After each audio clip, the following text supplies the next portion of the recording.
I grew up believing love would happen naturally, like in the stories I read or the movies I watched.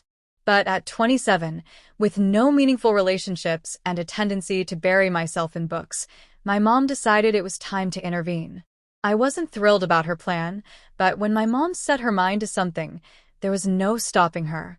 One evening, she sat me down in the living room, her eyes sparkling with excitement.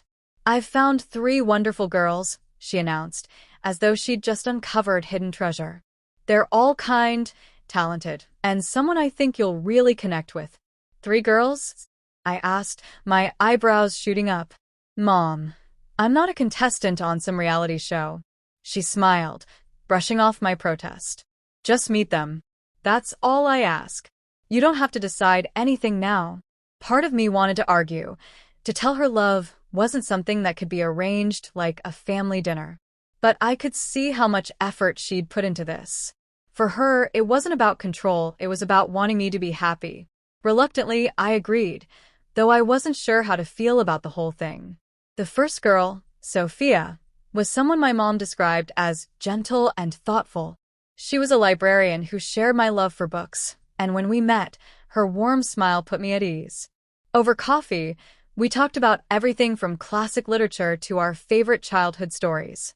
She had a quiet charm, the kind that made you want to listen more than speak. I couldn't deny that we clicked, but it was still early, and I wasn't sure what to make of it yet. Next came Emma. She was the complete opposite of Sophia, full of energy and enthusiasm, with a laugh that seemed to light up the room. Our first meeting was a hike she'd suggested, and while I was initially skeptical, I found myself enjoying her adventurous spirit. She had a way of making everything feel like an exciting new experience. By the end of the day, I felt a surprising sense of connection, though it was nothing like what I'd felt with Sophia. Finally, there was Mia, the artist. She had an air of mystery about her, with piercing eyes that seemed to see right through me. She invited me to her studio, where her paintings told stories I couldn't quite decipher, but felt drawn to. There was something raw and vulnerable about her, a depth I couldn't ignore. By the end of the week, I felt torn. Each of them had qualities I admired, and I couldn't help but wonder how my mom had managed to find three women so unique yet equally captivating. Still, the idea of my mom orchestrating this lingered in the back of my mind, making me question how genuine any of this could really be. As much as I wanted to believe this could lead to something real, doubt clung to me like a shadow. The week that followed felt like a whirlwind.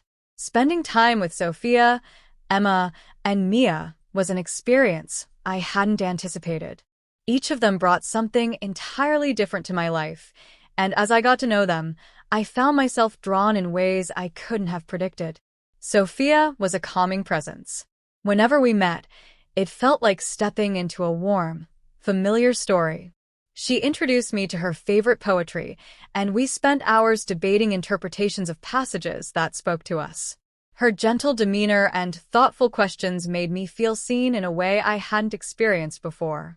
But there was also a hesitation in her eyes, like she was holding something back. I didn't press her, thinking it was just part of her reserved nature. Emma, on the other hand, was impossible to predict. She turned every outing into an adventure, from trying unfamiliar foods at a street market to spontaneous road trips to nearby towns. Her energy was infectious, pulling me out of my comfort zone in ways I never thought I'd enjoy. She'd laugh at my reluctance, teasing me just enough to keep things lighthearted. But in quieter moments, she shared stories about her childhood, her dreams, and her fears. It made me realize that beneath her carefree exterior, she had a depth I hadn't expected. With Mia, things were different, intense even. She had a way of asking questions that felt deeply personal, as though she was peeling back layers I didn't know I had. In her studio, she showed me her latest work, a dark, abstract piece that she said represented vulnerability. "Everyone hides something," she told me, her voice low. "Even from themselves." I couldn't help but wonder what she was hiding. Despite her guarded nature, there was something magnetic about her, something that made me want to understand her world better. As the days went by, I found myself feeling increasingly conflicted. Each of them brought something valuable into my life. Sophia's steadiness, Emma's spontaneity, and Mia's intensity were all qualities I admired. Yet, the more time I spent with them, the more I realized how impossible this situation was becoming. At the same time, subtle tensions began to surface. One evening, Emma jokingly asked if I'd fallen for one of the other girls yet. Though her tone was light, there was an undercurrent of seriousness that made me pause. Mia, too, seemed more withdrawn after hearing about one of my outings with Sophia. It was clear that no matter how carefully I tried to navigate this, feelings were beginning to complicate everything. And then there was the looming question I couldn't shake. How much of this was real? These were incredible women, but they hadn't just appeared out of nowhere. My mom had chosen them, and I couldn't ignore the possibility that their interest in me might have been influenced by her involvement. Still, for the first time in years, I felt like I was stepping into something meaningful, something I didn't want to lose, even if doubt lingered in the back of my mind. It was late one evening when everything came crashing down. I hadn't meant to overhear their conversation, but there it was, a moment I couldn't unhear, no matter how much I wanted to. Sophia and Mia were talking, their voices hushed but tense. At first, I didn't understand the context, but as their words sank in, the truth hit me like a blow. They wouldn't have introduced us if there wasn't something in it for us, Mia said sharply. Her tone was laced with frustration, though she kept her voice low. Sophia's reply was softer, almost regretful. It's not like I'm here for that. I mean, I genuinely like him. Don't you? That's not the point, Mia snapped. The point is, we wouldn't even know he existed if his mom hadn't come to us first. Don't pretend that doesn't matter. My chest tightened. I leaned against the wall, trying to steady myself as their words echoed in my mind. My mom had approached them. This wasn't just her matchmaking, it was something orchestrated, something planned. Incentives. Promises. None of this had been as organic as I'd allowed myself to believe. Sophia's voice cracked slightly. I didn't mean for it to happen this way, but now it feels real. At least, for me. That doesn't change how it started, Mia replied coldly. I couldn't bear to hear more.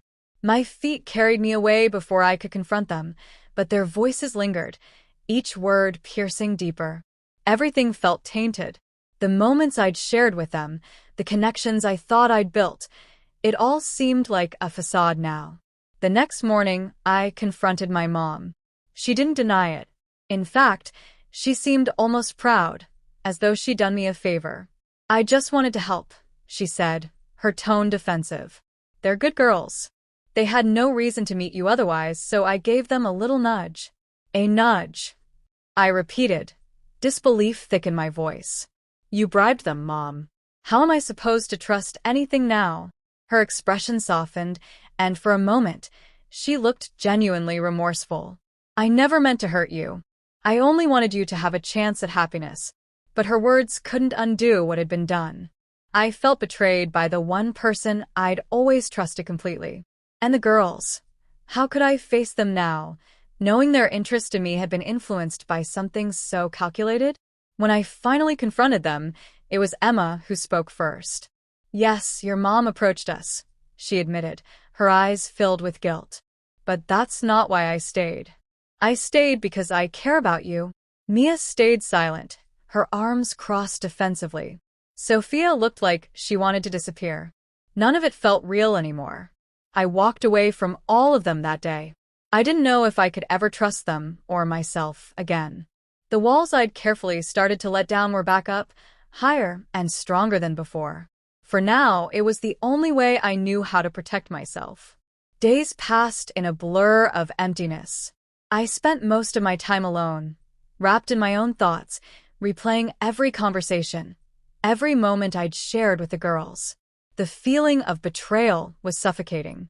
I couldn't trust any of it, not my mom's intentions, not the girls' feelings, and certainly not my own judgment. I felt like I'd been used, manipulated into a situation where nothing was real, and no one cared enough to tell me the truth from the beginning. Then one evening a letter arrived. It was from Emma. I hesitated before opening it, unsure of what I might read. But something urged me to keep going. Her handwriting was neat, but the words were raw, filled with sincerity. I owe you an apology, the letter began. I'm sorry for the way things turned out. I wish I could say it was just my mom's plan that led me here, but I can't. I genuinely liked you from the first time we met, and I stayed because of that. I wish I'd been upfront about everything from the start, but I was scared. Scared of losing what I was beginning to feel for you. Scared of you thinking I was only here for the reward. But the truth is, I care about you. I want to know you, not because of some promise, but because you matter to me. I put the letter down, my mind racing. Emma had always been the one who seemed to have the most fun, the most carefree attitude. But now, reading her words, I saw a vulnerability I hadn't expected. She was being honest, raw, even, in a way I couldn't ignore. The next morning, I made a decision. I needed to speak to her. I needed to hear her say it, to see if the feelings she wrote about were real. But there was also something deeper I had to confront. Could I allow myself to believe her? Could I trust her after everything that had happened? When we met, there was an awkward silence between us at first. She seemed nervous, unsure of how to begin. But then, she spoke, her voice trembling slightly. I never meant for things to get so complicated. I never thought it would hurt you, and I can't erase that. But what I can do is tell you the truth. My feelings for you aren't because of my mom's plan. I didn't stay because I had to. I stayed because I wanted to. It felt like a weight lifting off my chest.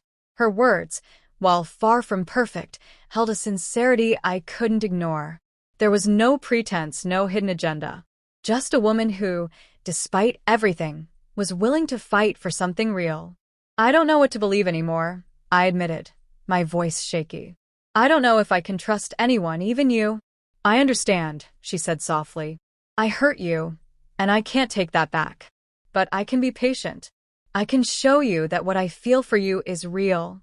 Her words weren't a guarantee, but they were enough to make me believe that, maybe, just maybe, love wasn't something to be doubted.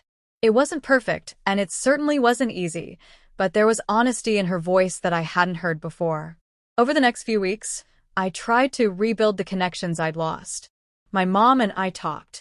Slowly, painfully. She explained her reasoning, her desire for me to find happiness, even if it was misguided. I didn't completely forgive her, not yet, but I understood her intentions. We began to repair our relationship, piece by piece. As for Emma, things weren't instant. Trust, I learned, was never something that could be easily regained. But with time, we started to rebuild what we had lost. It wasn't a perfect relationship, but it was real. And that, in the end, was enough. I couldn't change the past, and I wouldn't forget what had happened. But I had learned that love wasn't always about finding someone perfect. It was about honesty, about being open enough to accept imperfections, and about learning to trust again, even after betrayal. In the end, I chose Emma, not because she was the easiest choice, but because she had shown me something more important than any reward or incentive. She showed me that love, in its truest form, was worth fighting for.